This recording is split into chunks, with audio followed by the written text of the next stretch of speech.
7 տարվա մեջ ով վերակենում առավոտից իրիկու ասում եմ, այս կառավարությունը սխալ կադրային քաղաքականություն է վարում։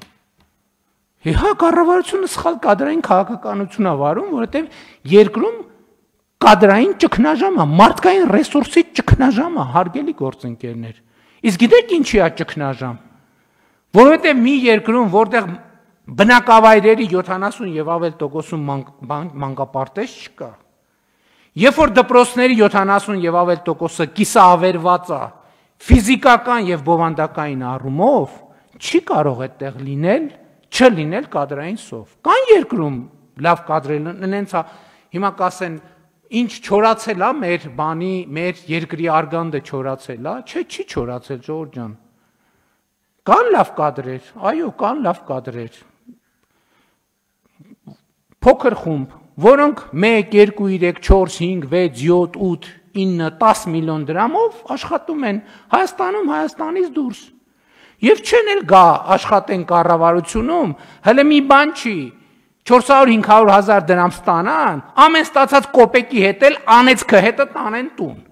Էլի բանը, պարգևավճարը, էլի պարգևավճարը, մեր բաները տարան, պարգևավճարը վճարեցին։ Եվ ինչի պետք է, սա շատ լավ տեսարան է, շատ լավ, բայց սա ուրիշների մասին չի, Ժողովուրդ ջան, սա մեր մասին է։ Հերիք է, էլի հերիք է այդ բանը, այդ սրբազանացման բանից պետքա դուրս գանք։ Մենք մեզ այդ սրբազանացնելու տրամաբանությունից, սա մեր դեմքն է, սա մեր պատկերն է։ Նույնն է մեզ հետ կլինի, եթե մի հատ բան, եթե մի հատ սենց տեստ է մենք անցնենք, նույնն է մեզ հետ արնելու, խնդրում եմ հանկարծ եկեք բան չանենք, ինքներս մեզ չխաբենք, նույնն էլ մեզ հետ արնելու, նույնն էլ մեզնից առաջների հետ էր ելնելու, անենք չլինի էլի, նույնն էլ նրանցից առաջների հետ էր ելնելու, որովհետև մենք մեքենա քշել չգիտենք, Ժողովուրդ ջան, որովհետև մենք վարորդական իրավունք ստացել ենք նենց, ոնց որ ստացել ենք։ Մնացած ամեն ինչն էլ ենք ստացել, կան բացառություններ, իհարկե կան բացառություններ, բայց բացառությունը ընդամենը հաստատում է օրինաչափությունը։ Եվ եթե մենք այս պարզությամբ եւ այս ուղղությամբ եւ այս ազնվությամբ հարցերին չնայենք, մենք շանս չունենք ընդհանրապես։ Որևէ շանս չունենք։ Մարդը ինձ ես կխելագարվեմ ուղղակի, մարդը ինձ նամակ է գրում, մարդիկ, ասում են, ոնց ասում են, բայց ինձ աշխատանք չես տալիս, պարոն վարչապետ, ասում ենք, նայում եմ այդ տեքստը իմ գրած, 4 նախադասություն է, մեջը 17 հատ ուղղագրական սխալ կա, ես վերջերս մեկին չդիմացա, պատասխանեցի, ասացի հարգելիս, բայց ասենք գոնե նամակ գրելիս մի հատ տեքստիդ նայ էլի, մի հատ դու չես համարում, որ դու քո կրթությամբ մի հատ պետքա զբաղվես։ Ջղայնացած նամակ հետ գրեց, ասեց չհասկացա, դու մտածում ես ես կրթություն չունեմ։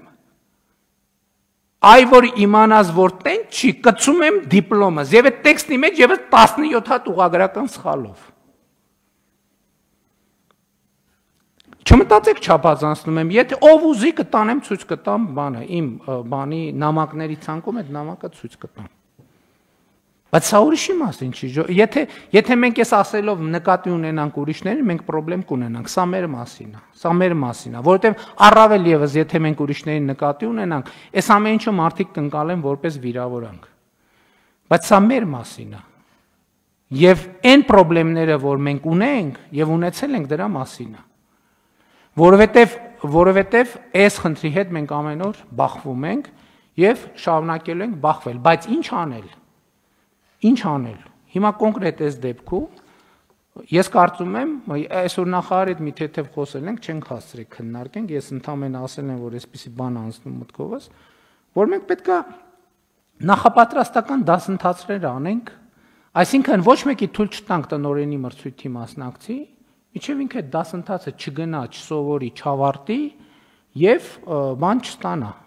սերտիֆիկատ չստանա, որ ինքը մենք միջև էս ինչ որ հավաստագրի մեխանիզմ ունեինք, հա, բայց կարևորը որ բան չլինի, վարորդական իրավունքի նման չլինի, կարևորը որ դա ռեալ լինի, որովհետեւ էլի եմ ասում, դպրոցի տնօրենը մենք այդ վատ պատկերացումը, որ լավ ուսուցիչը կարա լավ տնօրենը լինի, կարա իսկապես շատ լավ ուսուցիչ լինի, բայց չկարողանա լավ տնօրեն լինի։ Եվ կառավարումը բոլորովին ուրիշ բան է։ Չնայած ասում եմ, այս ամեն ինչի մասին մենք պետք է մտածենք ընդհանուր առմամբ կառավարման համակարգում։ Մենք ինչ ունենք անելու, որ ավելի լավ կառավարել սովորենք։ Մենք կառավարության անդամներ